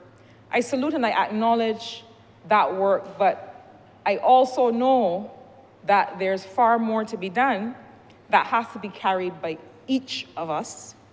I commit to do that in the ministry I have the honor to lead, and I commit to supporting all from the community who we are committed to support, we are bound to support in this work that we do. Madam Deputy, I'm obliged to you. Honourable member for St. Michael South. Madam Deputy Speaker, I want to begin as I began when I introduced this speech, this policy. And I want to thank all the members who spoke as well. I really feel, Madam Deputy Speaker, that I could not begin this very brief wrap-up, very, very brief, and not thank again the Honourable Member for St. James North to begin with. His leadership in this regard, the seriousness with which he approached the job as chairman of the committee, ma'am, is one that I will remember for a very long time. I want to begin by thanking the Honourable Member for St. James North, because he did a lot of work to bring us here, and I really mean that. I also want to thank him for his friendship along the way. Madam Deputy Speaker, I also want to thank the Honourable Prime Minister for her support in making sure that the ministry is well-resourced to be able to do a number of the things that we have set out to do and have been able to do over the course of the last few years. You know, the support of the Prime Minister doesn't come just like that. There are questions that are asked and have to be answered, as was the case a few minutes ago in relation to some of the things that we should know, and the need for the government of Barbados, particularly this ministry, to not only have data, but to use that data as information to make policy and to be able to use that information wisely. But I do want to thank the Prime Minister for her support, and as you heard during the course of her presentation, for the other gifts that were bestowed on us in the Ministry of People Empowerment, particularly National Disabilities Unit, Madam Deputy Speaker. I also want to thank the community of persons with disabilities for the support that we have had over the last 2 weeks, last 2 Tuesdays. And I do so because I recognize that it is, you know, it's nothing to take for granted when persons leave whatever it is that they have to do and spend 2 full days in a parliament listening to politicians talk. I do not take it for granted, but it says to me that it is important work and that therefore they feel the need to be here while we do this work. I really want to thank the community. I had posted on my social media that we were able to do this policy and we did not get a lot of pushback, and somebody responded and said to me, you can't push back on your own work. because they felt very integrated into the whole policy before the policy came here due to the work that was done by the member for St. James North. I want to thank you, Madam Deputy, for your leadership of the ministry and giving me a platform on which I could come and do some of these things that we are now delivering in my time. But I want to thank you. And of course, all of my colleagues, again, who spoke so well. I couldn't even single out anybody. All of my colleagues who spoke so well on this policy, Madam Deputy Speaker. I'm so proud to be part of a government that has taken this thing seriously. And this is serious work. And I'm very proud of the government. And I'm also proud, Madam Deputy Speaker, because, you know, there's a time and place for everything. But I also want to thank the opposition leader for recognizing that this is bigger than partisan politics, and that we must be able to deliver on behalf of the people of this country who need for us to be focused and to be adults when it's time for us to behave like adults in a room. Madam Deputy Speaker, I feel that the time has come for us to take ourselves in some ways out the equation, you know? A lot of us are driven by the pursuits that suit ourselves, but there is a community of people that we really have to serve. And I say so beginning really and truly by looking at what the policy says and what the bill presents. And I want to begin with employment only because I know that is perhaps the one area that we may have to have conversations. But we recognize that with 90% of a community unemployed, that the legislation must speak to it. The legislation must speak to what we will do to be able to offer persons with disabilities employment. And I said in my opening that the only place for persons with disabilities to work cannot be the Ministry of People Empowerment, or we missed the boat. And I want to commend my colleagues, Madam Deputy Speaker. The Prime Minister made it very clear, and it was a point I was going to make anyway, that based on the work that is outlined in the policy, and based on the work that is outlined in the legislation, each of our ministries must now go back and review our estimates and make sure that what we have in the estimates will be able to be in sync with what it is that we say we're going to do in the policy. Because the policy and the draft legislation goes through each ministry one by one. And every single ministry will now have certain things that they have to do. You know, there is a psalm. Most of us know it through the Bonnie M song, By the Rivers of Babylon, but it's Psalm 137. By the rivers of Babylon, where I sat down, you know, people know this song. There we wept when we remembered Zion. But in that psalm and in that song, they're asking people to sing songs in a place where they can't recognize, in a place where they feel no kinship, where they dream of a place they knew, of a better place. And I feel as if we have asked for too long the persons with disabilities to come and to sing songs to in a land that they couldn't recognize. It could not be the promised land for them. And this policy only creates the surface of what it is that we have to do, Madam Deputy Speaker. We cannot ask people to come and feel part of a bigger picture when the things that we do make them feel small. I saw just yesterday somebody sent me a picture of a police vehicle parked in a disabled spot. Forwarded many times so Beijing know now that it ain't right. There's certain things that we have to stop. And this idea that we can park, and that's not the only MP vehicle to do it. Many MP vehicles do it as if they think they have a right to trample on the rights of persons with disabilities. It has to stop, Madam Deputy Speaker. But there are many little things that are happening in this country that tell me that I know if I were a person with a disability, that this would still be a strange land. And we know it is a strange land because at the end of the day, until we fix education so that persons who have disabilities or the children feel that they can benefit from education, it has to be a strange land. It has to be a strange land. If it is that in relation to health care, persons with disabilities do not feel they're getting a fair shake. And I'm happy to hear some of the things proposed and said by the Honourable Member, Honourable Minister in the Ministry of Health, Madam Deputy Speaker. But it is a strange land. And none of us would want to feel as we are strangers in our own land. So it has to change. Madam Deputy Speaker, the psalm goes on to say, if I forget you, may my right hand forget its skill. And if I forget you, may my tongue cling to the roof of my mouth. Madam Deputy Speaker, if it is that we say these things and then we forget, may we all forget our skills. May all of our tongues cling to the roofs of our mouth. Because we have to say what we are going to do and then do what we say we are going to do. That is the Labour Party way. That is what we have to do. So all of us have to go back and check our estimates and make sure the things that are in our estimates reflect the things that we agreed upon in this place, Madam Deputy Speaker. You know, I'm not a kind of person, I don't need a lot of things. I've always been unimpressed with excess. I don't need a lot of things. Most of us don't. But I do believe, Madam Deputy Speaker, there are certain little things that bring a person joy. I remember just last year, Chris, permit me to say Chris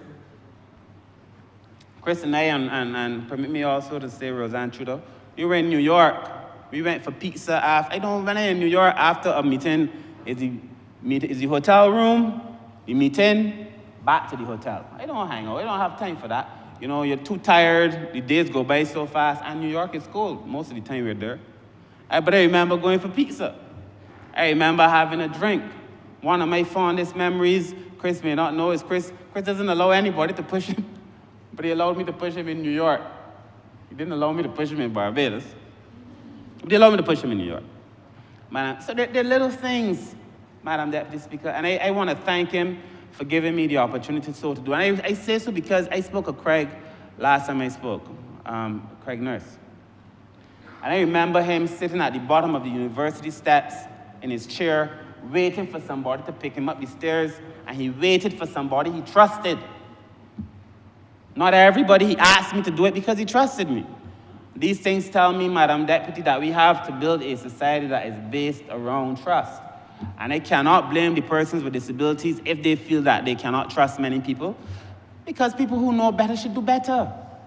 And that in every possible way, we've let the community down. This bill, this policy only now begins to reverse, hopefully, some of the injustices that we have inflicted on persons with disability. And Madam Chair, a lot of work now has to be done.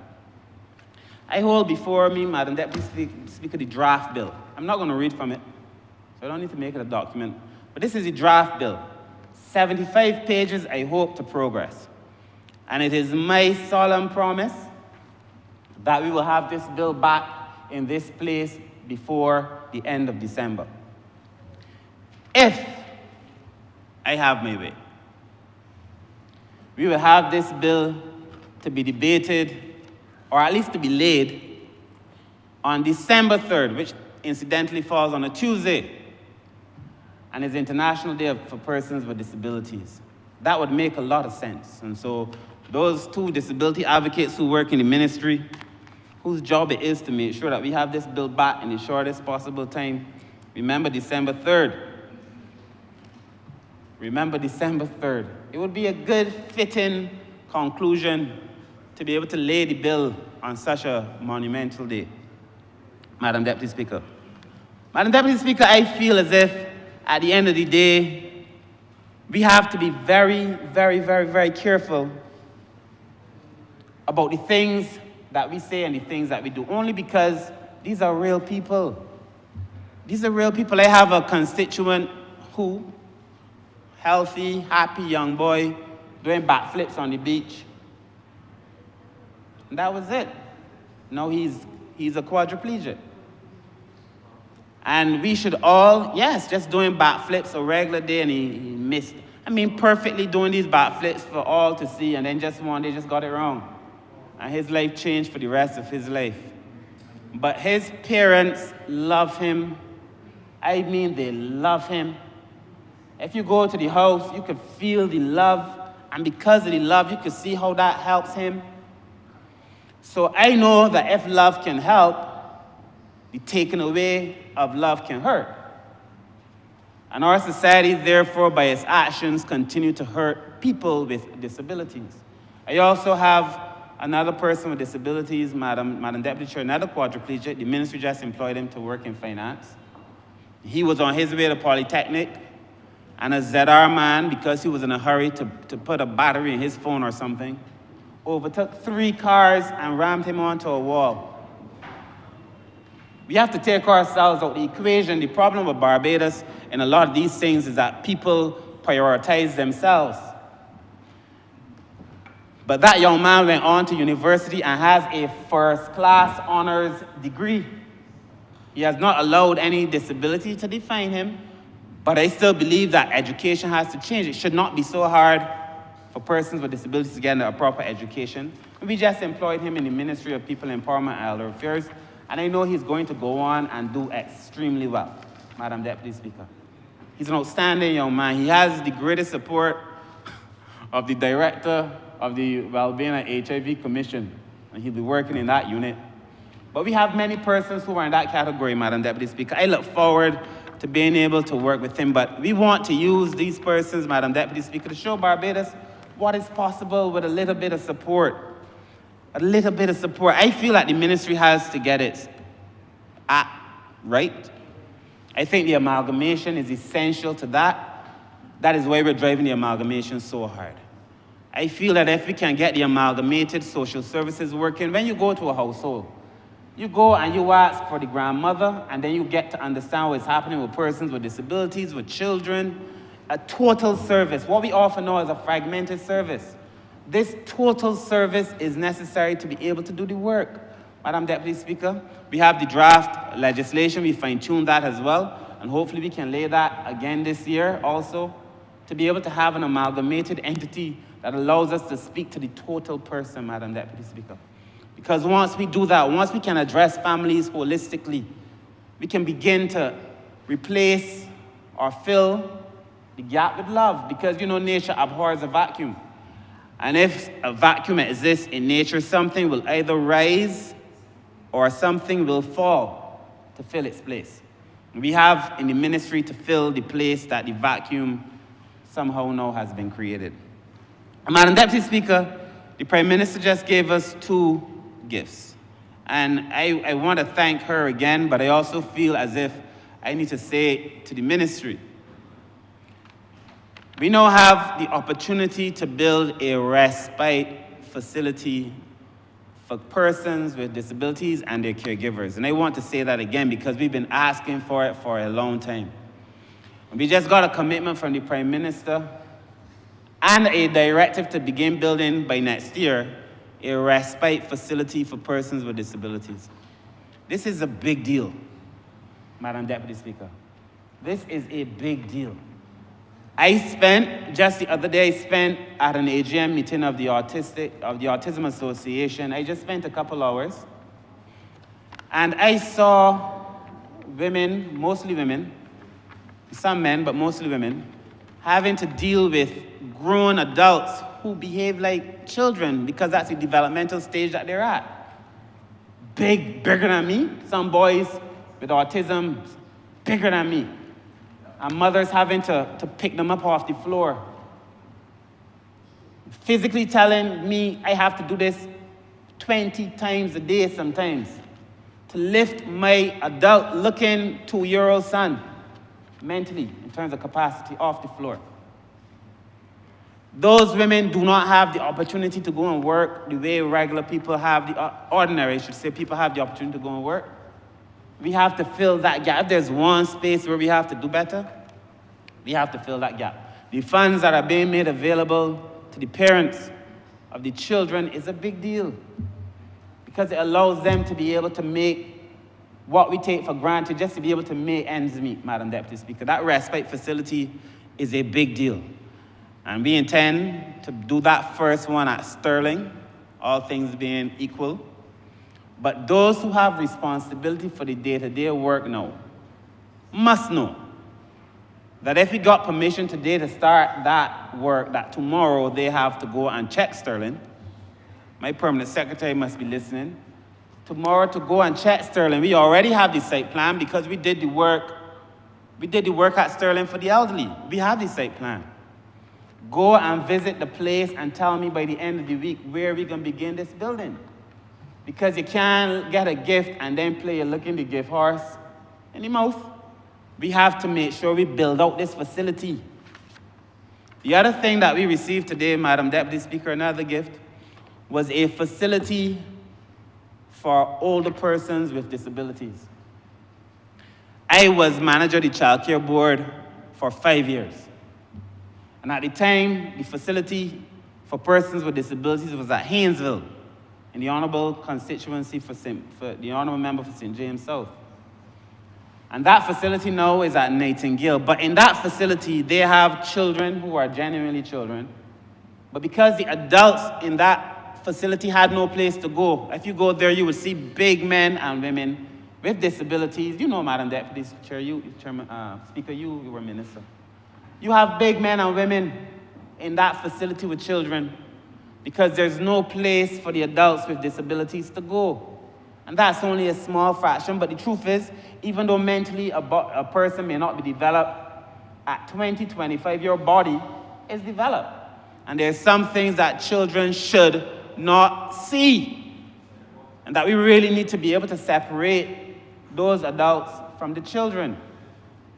And this is an important move, Madam Deputy Speaker. It is a significant stride in this country, Madam Deputy Speaker. Now, of course, there are a number of persons who wonder and who worry that if something should happen to them, what is going to happen to my child?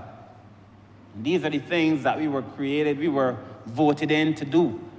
And I am pleased that at this time I have the opportunity to be able to deliver on some of these things. I was going to go through some of the things in the draft bill, but I will not do that because I intend to be back here.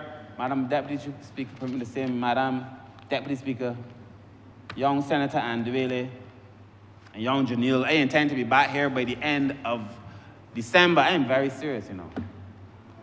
And that we must be laying this legislation. I would like to lay it on December 3rd and hopefully debate it in the month of December. But we have to be able, yes, to lay this legislation and to say that what we say we're going to do, we're going to do. There's plenty of slip, they say, between the cup and the lip.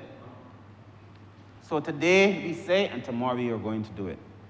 And there are a number of things you will see from all the different areas of omnibus legislation. So it speaks of health, it speaks of transport, and it's committing the country to doing certain things in the way the Prime Minister asked for us to commit the country. So even when we leave this place, whoever comes after us is still committed to deliver on these things. And my only suggestion is that we have those meetings with persons in the private sector so that the private sector knows how we feel. And that the private sector understands that we feel so strongly about this that we intend to do it. And that while we do not want to spend our time talking about penalties and so on and so forth, we can come to common understanding through a voluntary compliance kind of arrangement, but that we intend to do this. Because people got to eat. People have to eat in this country. Everybody, Madam Deputy Speaker. And so I will reserve my other 20 pages of notes for the debate that will follow soon after. But I really want to close again by thanking my colleagues. I feel so proud of the way every one of them spoke. I want to thank them for the support. I want to advise the public that what they see here is not a performance, because these conversations occur in cabinet. These conversations occur on WhatsApp. I can message my colleagues on these most important matters. These are important things for this government. These are important things for this country. I want to thank my colleagues, but I really want to close by thanking the community of persons with disabilities. And I do not know if I, as I said before, could have had the grace that you have had, having had to endure what you have had to endure in this country. But believe me, weeping endures for a night, and joy shall come in the morning. Madam Deputy Speaker, with those few words, I move that this resolution be now passed.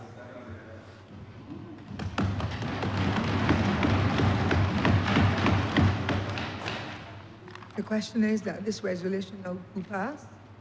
Honourable members in favor, please say aye. Those against, please say no. Methinks the ayes have it. Resolution.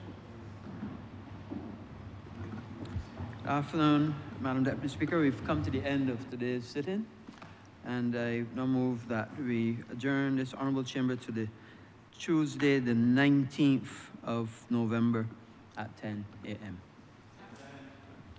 Question is that this chamber,